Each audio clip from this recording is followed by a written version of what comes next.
Welcome everybody. If you can hear me, somebody give me a thumbs up or something. We will start here momentarily.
All right, so can you hear me now? Let me know. Let me know. Let me know. Let me know. I have to adjust my camera settings because the Wi-Fi is not as not as robust.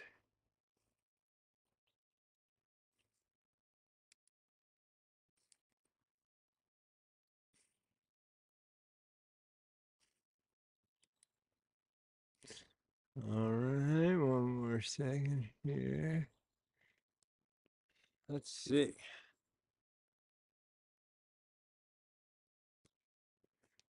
One quick adjustment.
One second, I need to reconfigure something. Oh, check.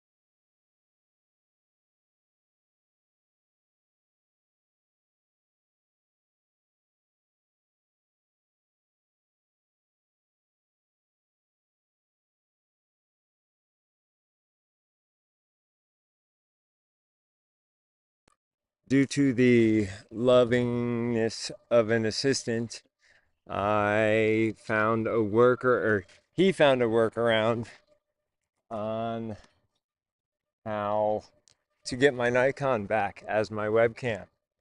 And I am super excited because for months I've been struggling with a teeny little webcam. Um, and yeah, right now I've got my 35mm lens on here, but I could have my 100 to 500 and we could be looking at wildlife when I'm on the road. Both on this very rapid adventure to New Jersey we're about to take. Everything's good. All right, perfect. So I am super excited about the fact that the Nikon is back in the picture. I am very, very, very excited to see and hug so many people that I have not seen in for ages, forever. I Yeah. So basically, as you all know, um, tomorrow morning I'm gonna wake up early. I'm gonna drive to Walla Walla Walla with my friend and former caretaker at back at the primitive camp, Cassie. We are going to hop in her little hatchback, and we are going to marathon sprint cross country.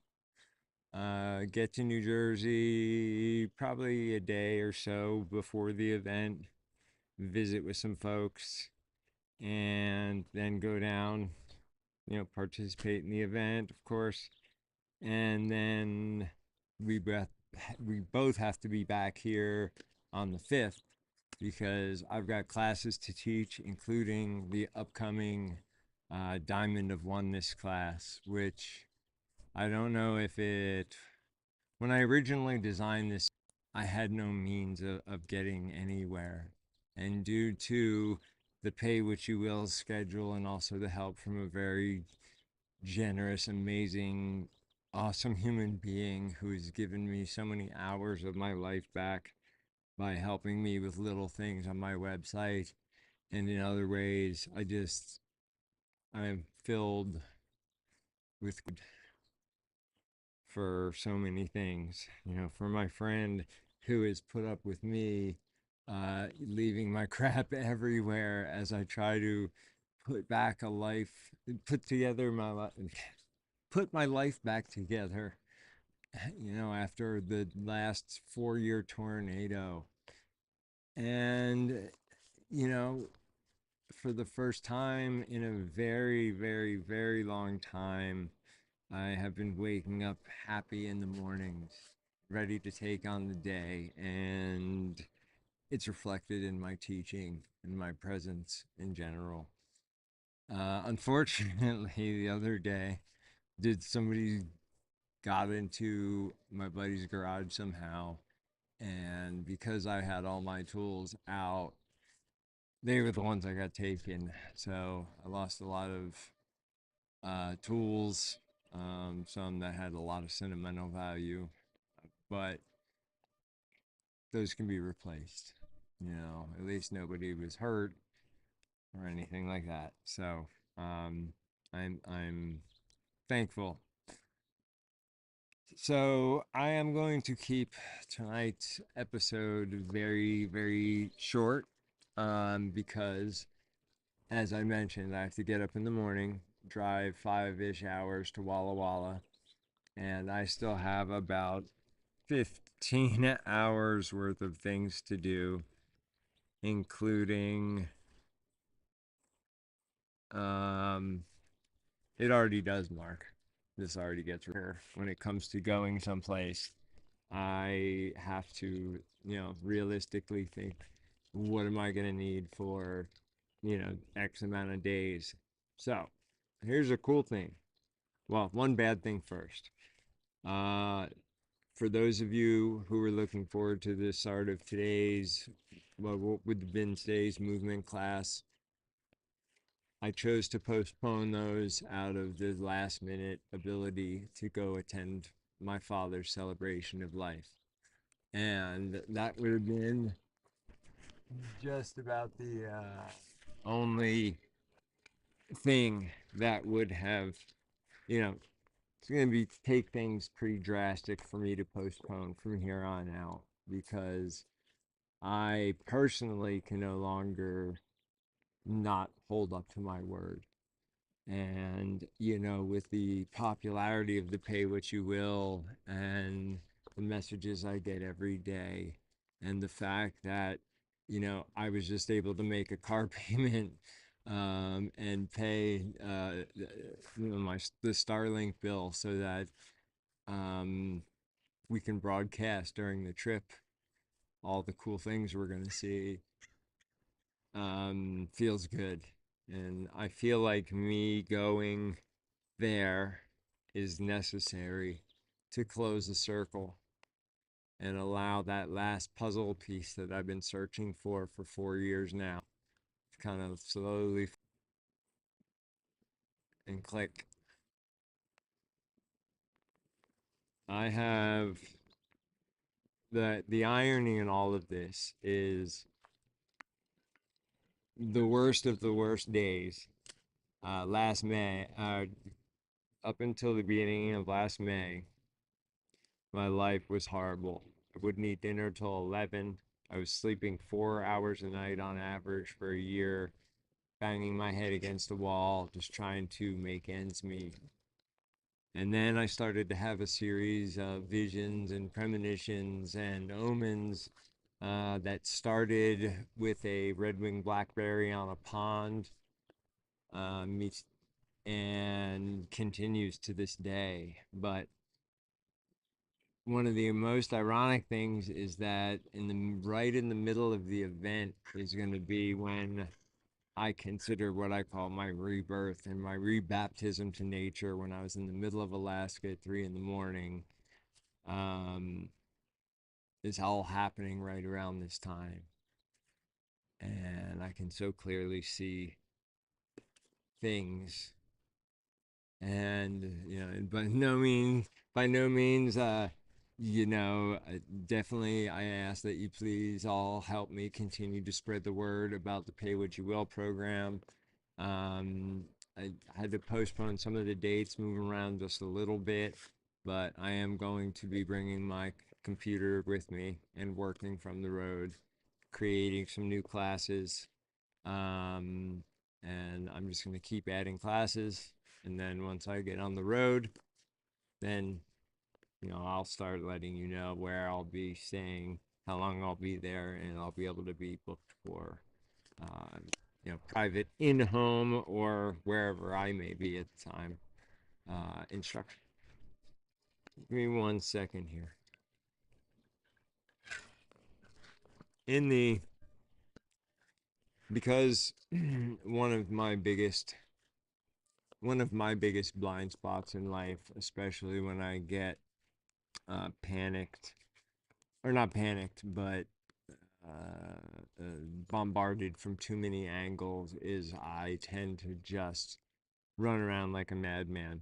And at first, I almost canceled tonight, and then I said, you know what? No, because if you sit down, even if it's just a little while, and you only read a little bit, it'll help to be it'll help make the rest of the evening and me leaving that much easier. So I apologize for the briefness of this, but yeah, I just wanted to fill you in on that. Oh, and also I had it here somewhere. I was going to show the progress that I've made on the first throwing stick, auction throwing stick. I will have to make a separate video about that because it's coming along really nicely. Thankfully, they did not get my belt grinder or my table grinder. Um, yeah. So I've also decided as another form of income is to potentially, since I really like working with animal bone, I thought about making some animal bone jewelry available for purchase, um, just as a way, as a passive stream of gathering income, because I need to start thinking nomadically and have things. That's why I'm seeking out a clothing person who can help get my photos on some shirts and somebody to manage the photography side of, future nature and tracholites, which I have a photography website, but I do nothing with it because I just don't have the time. And it's been my biggest thing throughout these last. My pants I bought when I was at my lowest weight are now just starting to get tight and feeling better. I'm sleeping better. And but that does not mean I still am very much recovering from some pretty traumatic lessons. Yeah. So, as I said, I wanted to keep tonight short, and being that this is a T3 Reads TBjr, there was one thing in particular that I wanted to read to you.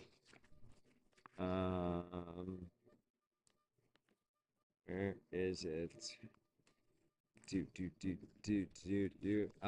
Yeah. This is definitely my favorite book of my father's as far as the field guide goes. Where is it? Where is it? Where is it? Where is it? Where is it? Where is it? Do. Come on here.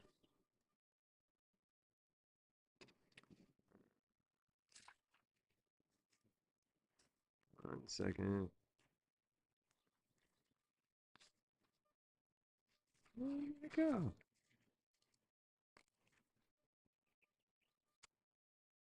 Ah, there we go. Sorry about that.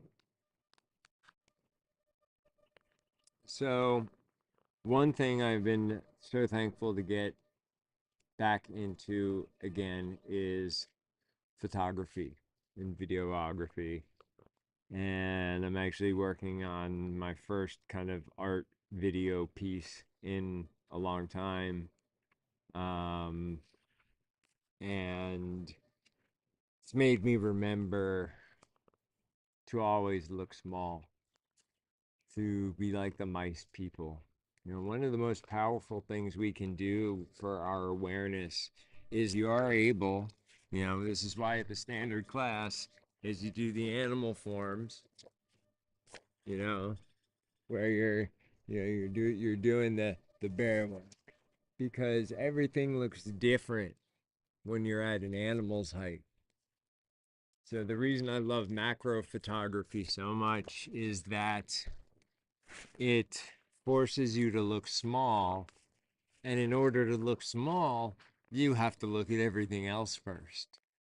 So one exercise that I like to impart to my students, and in fact, it's kind of ties into what I'm going to read, is I call it breathing with your eyes. So you go to your sit spot someplace in the woods, and you can either start in wide angle vision, just taking in everything you can see, or you can start on the most like minute small object in front of you. And what you do is, or how I do it, I always start with a small, and as I breathe in physically, I expand my vision out until as I'm at my full breath, I'm at full wide angle vision.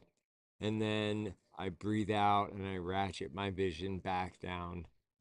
Might be to the same little object, might be to another one. And that's a really good one for working on your visual and seeing more animals in the woods. But the page I wanted to read to you tonight is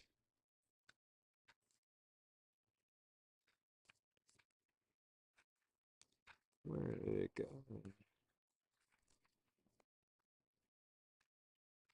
Yeah, actually, this is it. Did I grab the wrong? Oh, I grabbed the wrong book. See, yeah, now I know what to read. Let's see, where were those? One second. I thought I grabbed.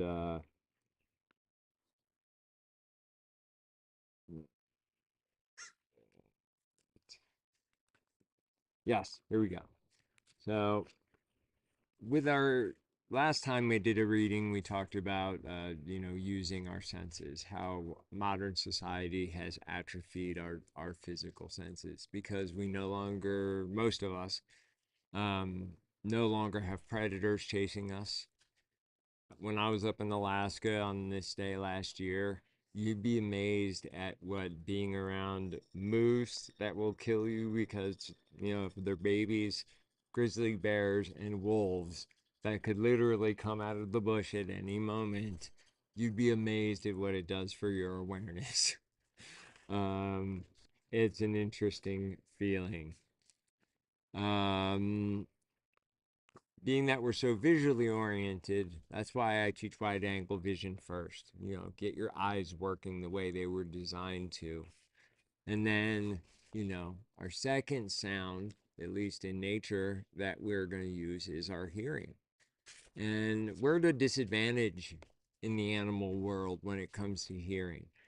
One thing I loved about my dingo dog Cora so much is she was a cattle dog and she could articulate her ears like ridiculous. She'd have one, facing like 47 degrees, and the other could be pointing like almost, it was, the range of motion was insane. She would also lay underneath the wood stove. I have a photo somewhere with the electric heat gun, and it's 172 degrees, and she's just sleeping under the wood stove. But anyway, we were, we don't have as good a hearing as many members of the more than human family in the animal world. So, one of my favorite exercises to do with my ears, and I've talked about this before, is if I'm in a busy, noisy, loud place with a lot of human voices, I will try to isolate one person's voice and block everything else out and just see if I can pick up a few sentences of what they're saying. I don't want to do it like in a creepy privacy way, but just, and then I will do the same thing but with the other ear side of the room, and then I'll do it with both ears, just trying to isolate one person, block everything else out just for a second, and see if you can hear them. And the more, once again, just like your physical muscles, the more you work on it, the stronger it'll get. So I'm going to read Interpreting Sounds. Stalking Wolf had an uncanny sense of hearing. We could be sitting in a camp over 100 yards away from the swamp, and he might suddenly grow very quiet and say, "Snake down by water." At first, when this happened, I would try to mask my skepticism, asking, "Really, grandfather? What kind?" Invariably, Stalking Wolf would tell me what kind of snake it was, how big it was, and just where I would be likely to find it.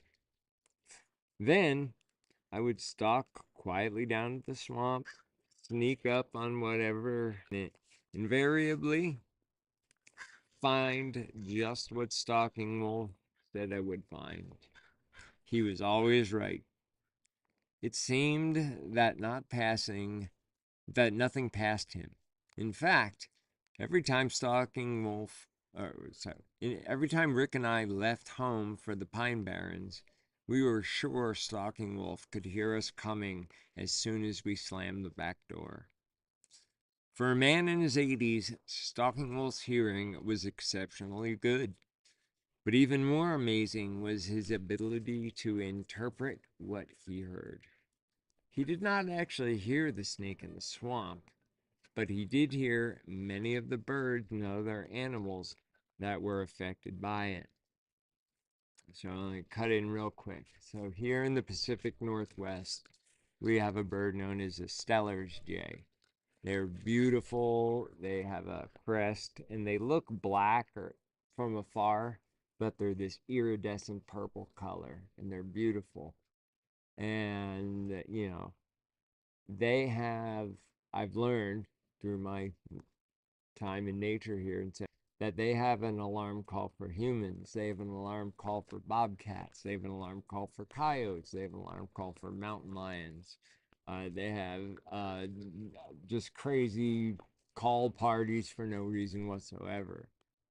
And the funny thing is the mountain lion is usually mountain lions and bobcats farming. So the lack of noise can be almost as important as the noise in some instances. uh, it seemed that nothing passed him. In fact, every time Rick and I left home for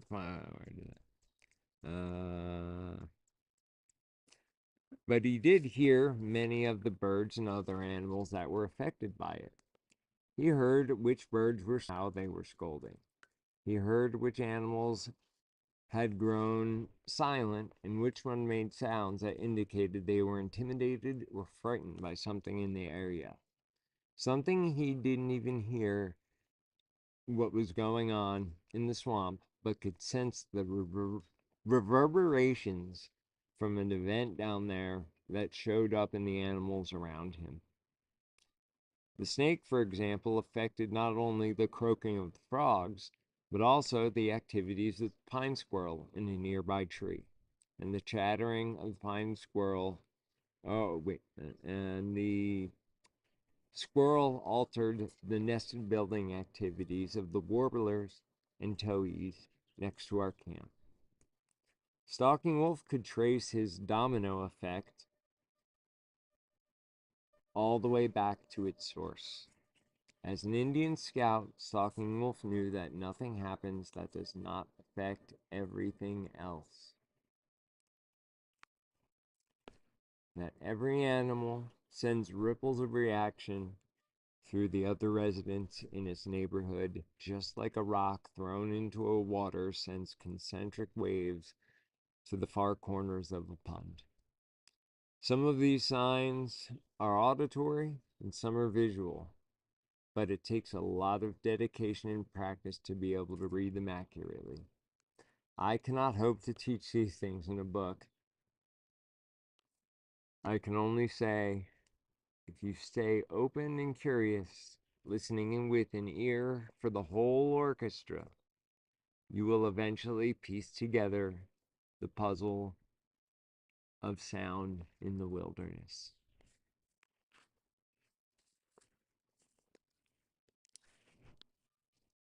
It's amazing what happens to people when you first teach them the skills of waking up their physical senses.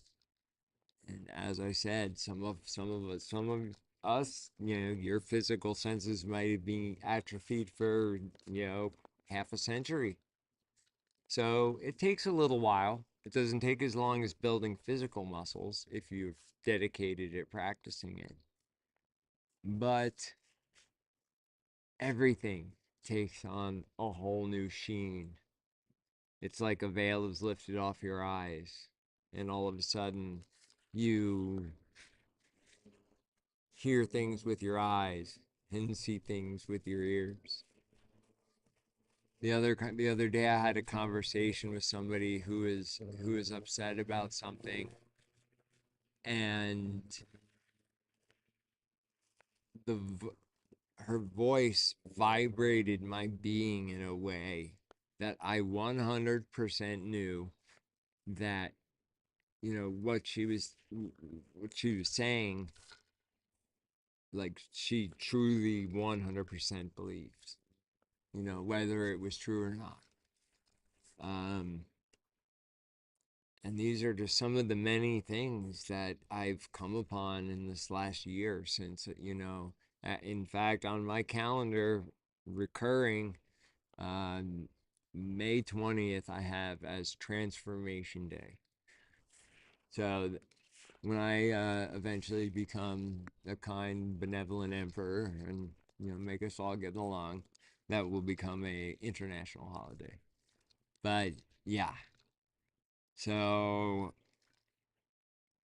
thanks to all of you, I am still here today.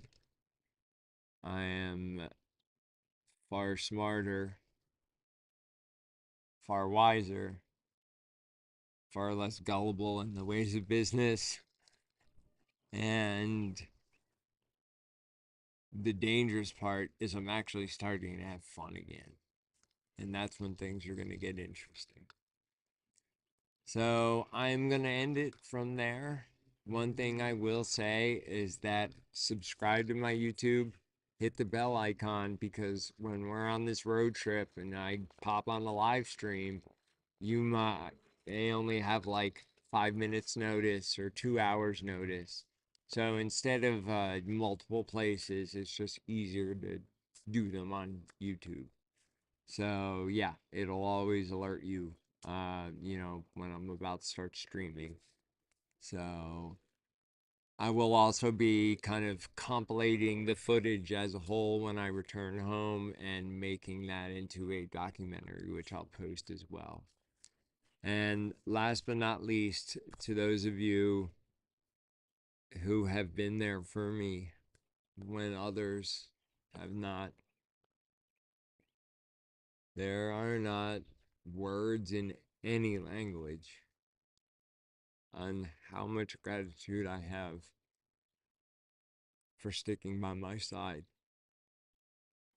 for believing in me when other people thought I was a loser. It's you who are the real heroes.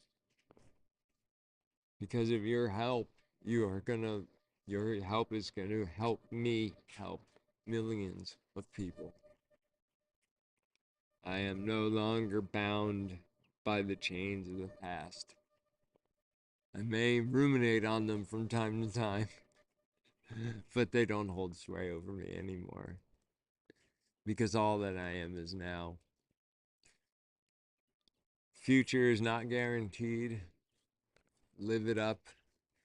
I got a call a few hours ago that somebody I knew a long time ago, is my age, just was walking and just blood vessel in the head went. So, therefore, squeeze every drop out of every day, and you will have a wonderful life. Approach life with an empty cup.